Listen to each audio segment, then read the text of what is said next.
see what I'm saying now. If you can see that. Um, Legal citizenship arrangements with national governments. So I'm gonna give my own example. I'll leave it here like this. It's prettier. It's prettier than my mug. Um, an example. Myself personally, I'm not a U.S. citizen. Me not a U.S. citizen. I've renounced my U.S. citizenship, regardless of what people may say or whatever else. I don't have a U.S. passport. I've never voted in my life. I don't pay taxes. And don't have to be a citizen to pay taxes one way or the other. That's not a definer. Um, so they can say, "Oh, but you get receive benefits." Actually, at this moment, I don't. I reside in a domicile that's under contention. I receive material compensation, and additionally, but so do prisoners of war, and additionally. So, anyways, I'm not a U.S. citizen. Now that means I have challenges in traveling, challenges in navigating conventional things like even just a bank account, and additionally, all the things that require an ID, a state ID, a government ID. It's challenging. I've walked around this earth for years with a world passport, signifying my international, my global citizenship. That's spotty in terms of its acceptance. So the consideration is establishing, encouraging nations to confer a partial citizenship. All right, something like a there are different levels of citizenship that different nations offer. There's a full citizenship. There's honorary citizenship. There's naturalized citizenship, which often equates to the full, the same rights and responsibilities as full membership, but they're different categories. So the consideration is establishing a category of citizenship, which is something like mixed citizenship, where it can be a dual citizenship, but maybe it doesn't confer all the rights and responsibilities, or at least all the rights of full citizenship. So it might not have legal voting. It might not have access to all the social benefits, retirement, and additionally social services benefits within a society as a full citizen is receives. However, it does have certain protections so that another government can just do what they want and have. I'll use some profanity, like some experiences, including myself. Of people who are considered stateless, refugee, and additionally, the government says, "Oh, wait a minute, no, yeah, he's with us, so yeah, you can't do that to him." So there's that, and even issuing a passport so the cat can travel with legit credentials, with credentials that are considered legit by convention, with mixed citizenship, quasi citizenship.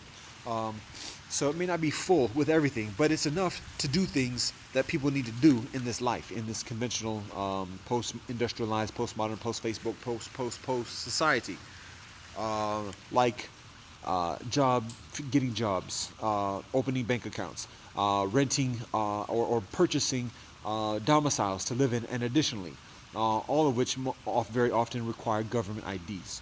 So for mixed people, particularly in conditions like as I described, where there's contention with certain governments, but even wanting to have mobility, as Edward describes, of wanting to travel and have that sentimental connection, that symbolic connection, but also that genuine connection. Edward describing how who is Venezuelan passes away, and so the Venezuelan passport is part of his is a tangible representation of his connection, his heritage, and particularly on his far side, that his far provides him. So there's that emotional, and it's not just emotional. It's just not some emo kind of abstraction. This is very obviously, it's very significant, very profound experiences. Why do governments issue these things to begin with? Because it's meaningful, and so it's appropriate for mixed people who have connections, who have heritage within multiple nations, for that to be honored by the nations, to be recognized and claimed and validated by the nations, by at the very least conferring mixed citizenship. So for myself, I have ancestry that is Ghanaian. I have ancestry that is Nigerian. I have ancestry that is Danish, Dansk, and Svensk. I have ancestry that is Israeli. I have ancestry that is Irish. I have ancestry that is Seminole. And again, with amongst Native people, there are certain standards for enrollment, usually or often, and these standards are set by the U.S. government, which is BS. But anyways, one of those standards being that one's ancestor has to be at least in proximity of being second generation, meaning that um, a person, for a person to be enrolled, officially enrolled within a native tribe, and have certain rights to basically the different services and provisions that are provided through the tribe specifically, to the tribe and through the tribe specifically, the person has to uh, the person has to be at least a quarter of that native tribe, and that quarter basically meaning the grand or one has to have at least one grandparent. So if it's a great grandparent, nah, 1/8, not the mathematics ain't enough on that.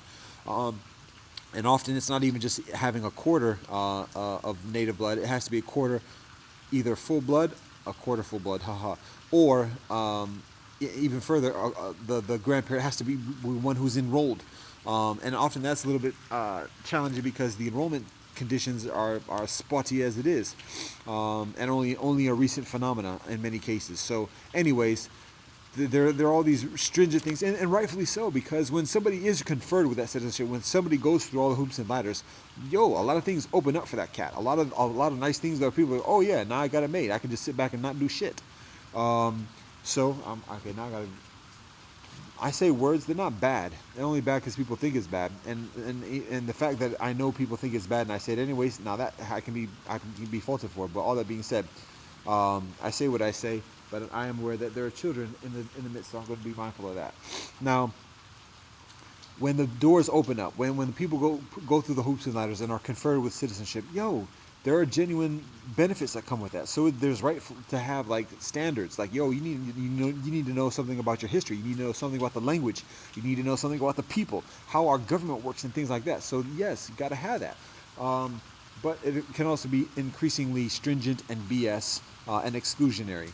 So the consideration is, all right, you ain't got to consider me full. You ain't got to give me everything. But there's certain things that you do got to give. If you're going to be you, you got to recognize me too. So that's what we're talking about. And with that, for Melange people, then we are further, it legitimates ourselves conventionally to claim being Melange rather than just quiet and acquiescing and assimilating into a homogenous environment or homogenous norm. We're like, no, I got actually here's the paperwork. If this is what you need, this is what I got. And so now we can readily identify, and then we can feel comfortable in listening to our stories, in reading our stories, studying our stories, sharing our stories with our children, raising our children accordingly with these stories, and additionally. So that opens Melange doors. So that's an important thing. It's a tangible, immediate need, but it also is a profound, enduring benefit and provision. So that's on the legal side and citizenship specifically along those lines. But also financial. Again, I mentioned opening bank accounts because we need to eat, we need places to stay. All these are often facilitated through financial arrangements, and it can be very difficult opening bank accounts and satisfying the requirements for purchasing a domicile or making other similar large transactions from foreign or what are perceived as foreign banks or foreign financial institutions. So investing in industries, in companies that are increasingly amenable, that do things that coincide with the norms and the values of Melange people, that are increasingly diplomatic, that are less warlike and less contentious or xenophobic, and additionally, and beginning and pooling our resources together to invest in cooperation in bulk, to utilize consumer terminology, but to strengthen the economies of scale, and that's a little bit of inaccurate utilization, anyways, but to strengthen the experience of Melange through the conventional methodologies. So that's where the finance comes in. So that's where that notion is. So we're working on that. Uh, that's lots of what's happening on this side. Haha. Now I will show you this.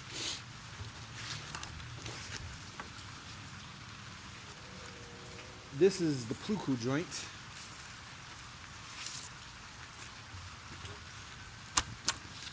So we do this in the past year, and again, this is just a compilation of.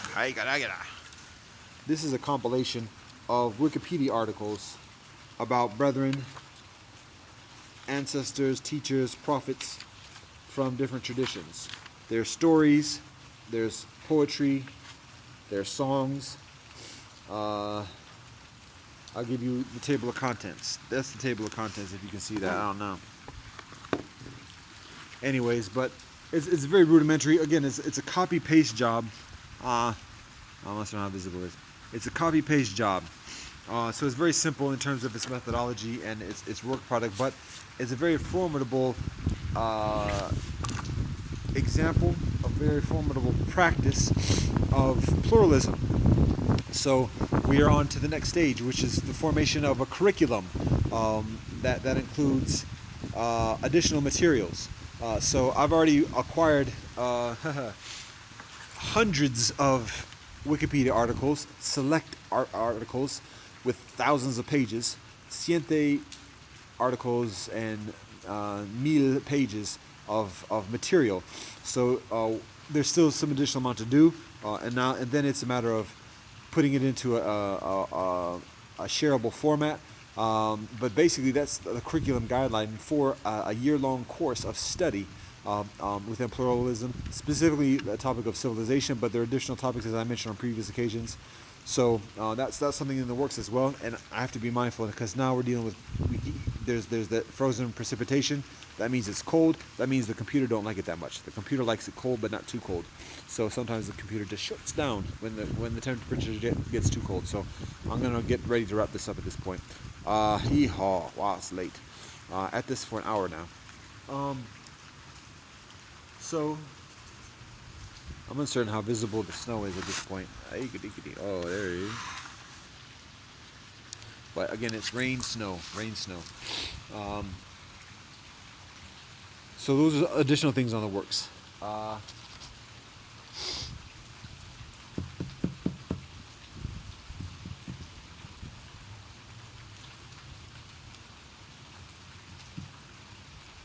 That's much of it. So I'm gonna do some drum, and I do intend to do that song. Oh, once I set up. When I'm here a week ago, I pack up and I go back to the basketball court. There's a younger brother, I should say. He's only a few years younger than myself. There's a brother there who's practicing his jump shot, taking free throw shots. So we chop it up a little bit. He asks me if I know. I ask him about upcoming game between Heights and Shaker, and he talks about some cats that he knows. And we ask each other like, "Yo, you went to Heights?" Yeah. I told him when I come out. He tells me when he comes out. He asks me if I know some cats. One of the cats he mentions is Mario Dixon. I'm like, the name sounds familiar, but I'm uncertain. And so he said, Mario Dixon. Yeah, he played gridiron. Yeah, he dark skinned. He be knocking cats out. So I'm like, I don't know. So we talk about some other cats as well. I'm like, oh yeah. All right, cool. So anyways, later on, a couple days later, I talk with another brother, another part of the forest. He's like, oh yeah, Mario Dixon. Yeah. And he mentions that Mario Dixon passes away a number of years ago. So rest in peace, love and peace, respect to the Dixons. So when I walk up today, don't see too many cats on the basketball court today. It's raining. It's cold. Yeah. But we'll see. Now that being said, I'm gonna do my do.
every voice and sing, till earth and heaven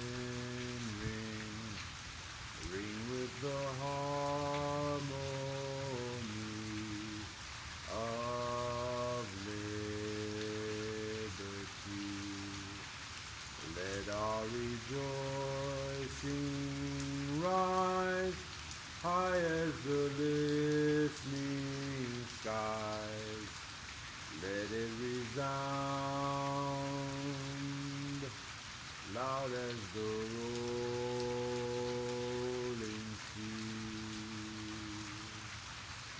Sing a song full of the faith that the darkness has taught us. Sing a song full of the hope that the present has brought us.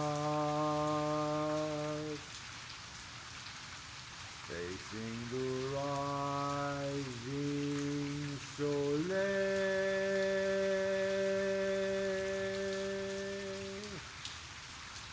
of a beginning day.